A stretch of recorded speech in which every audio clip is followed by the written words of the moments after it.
नमस्ते, आप सभी का स्वागत है मेरे चैनल में चिराग एस्ट्रोलॉजी। और हम कर्क राशि और लग्न के लिए मार्च महीना 2019 का कैसा रहेगा, और उसमें बहुत सारी चीज़ें हो रही हैं।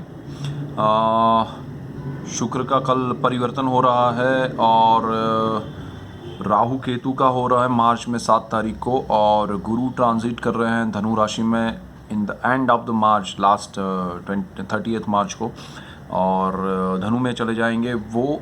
और बहुत सारे चेंजेस हैं और सूर्य के भी परिवर्तन है इसमें। तो बहुत इफ़ेक्टिव मंथ है ये मार्च, और उसमें कर्क राशि, क्योंकि उनकी राशि में ही राहु चल रहा है, बिल्कुल सामने केतु चल रहा है, तो खासकर बहुत स्ट्रेस चल रहा है आपकी लाइफ में पिछले 1.5 साल से। जिनको राहु की महादशा है, जिनको राहु की अंतर्दशा है, जिनको केतु की अंतर्दशा है, या जिनको उन प्लैनेट्स की महादशा अंतर्दशा है जो केतु के या राहु के नक्षत्र के हैं और उनकी राशि या लग्न कर्क है, तो उनको बहुत स्ट्रेस फील हो रहा होगा। और काफ़ी हद तक उन्होंने सोचा नहीं होगा, ऐसे हालात उन्होंने देखे होंगे। तो ये चीज़ बहुत मायने रखती है मार्च महीने में, क्योंकि ट्रांजिट हो रहा है राहु केतु का, तो आपके सर से बहुत बड़ा बोझ हटने वाला है। तो बहुत अच्छा समय आ रहा है। बहुत से लोगों के लिए ये बोझ जो है वो हट भी चुका है। ऐसे भी हो रहा होगा कि हाँ, अब कुछ फीलिंग्स आ रहे हैं, कुछ थॉट्स आ रहे हैं जो कंस्ट्रक्टिव हो, जिसमें हमें कुछ ऐसा लग रहा है कि हाँ, ये हमें करना चाहिए, ऐसा कुछ होना चाहिए। तो वो जो थॉट्स है वो आपके अभी शुरू हो गए हैं, बिकॉज ट्रांजिट के इफ़ेक्ट्स राहु केतु देने लगे हैं। मैंने बहुत से लोगों के लाइफ में ये देखा कि अभी फ़र्क पड़ने लगा है। और राहु केतु या शनि मंगल गुरु, इवन गुरु शनि खासकर, जो बड़े प्लैनेट्स हैं वो ट्रांजिट करते हैं, उससे पहले पहले ही उनके इफ़ेक्ट्स शुरू हो जाते हैं।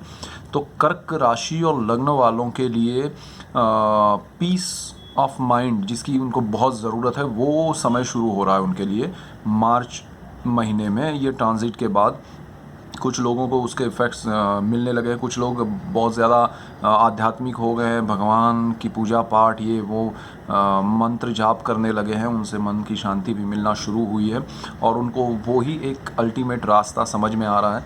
तो राहु केतु के बाद वो बहुत क्लियर हो जाएंगे कि हाँ, अभी कुछ दिखाई दे रहा है।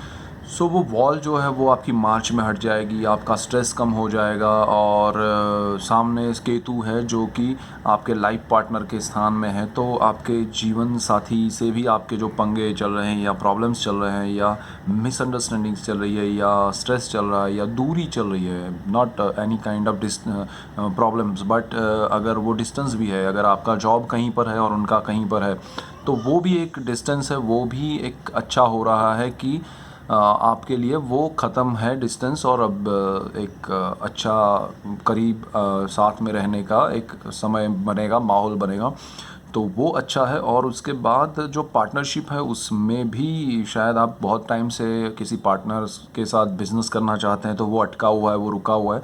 तो after Rahu Ketu transit March and से वो भी फ़र्क पड़ेगा, उसके बाद अच्छी पार्टनरशिप होगी। सो मार्च तक क्या कीजिए आप, ये सारा स्ट्रेस है उसको याद कीजिए, और फिर वो राहु के साथ वो चला जाने वाला है, केतु के साथ चला जाने वाला है। तो वो स्ट्रेस को उस तरह से याद कीजिए कि आपने उसमें सीखा क्या, समझा क्या, और वो रिपीट नहीं हो लाइफ में। वो चीज़ सिखाने आया था राहु, आपको मेंटल स्ट्रेस इसलिए दिया कि यू हैव टू थिंक।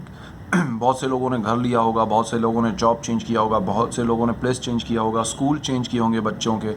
ये सब पिछले 1.5 साल में जिन्होंने किया है वो राहु ने करवाया है कि आपके लिए ये करना ज़रूरी है, ये सही है और ये होना ही चाहिए। तो ये जो प्रोसेस है वो राहु ने इसलिए करवाया है कि फ्यूचर आपका अच्छा हो।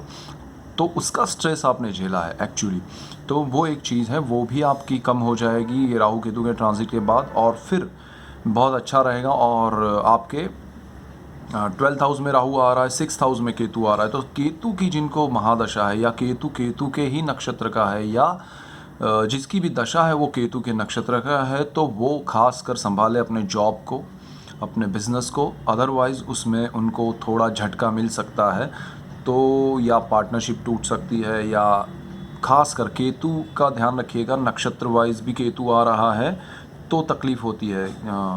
आपके बर्थ चार्ट में, आपके पर्सनल चार्ट में केतु की दशा है, आंतरदशा है, प्रत्यांतर दशा है, और केतु जिसकी दशा है उसके नक्षत्र में केतु है, मतलब उसका नक्षत्रपति, सपोज गुरु की महादशा चल रही है या शनि की चल रही है या राहु की, मंगल की, जिसकी भी, शुक्र की, लेकिन उसका दशा पति का नक्षत्रपति, उसका जो मंगल की दशा है या गुरु की दशा है तो उसका नक्षत्र केतु का है, तो वो आपके लिए थोड़ा स्ट्रेस क्रिएट करेगा। जॉब में सडन आप छोड़ के आ जाएंगे, आपको छोड़नी पड़ेगी, ऐसा कुछ भी हो सकता है, डिपेंड करता है पर्सनल चार्ट पे और ये दशाओं के हिसाब किताब पे। तो ये थोड़ा ध्यान दीजिएगा, वो बेटर है आपके लिए।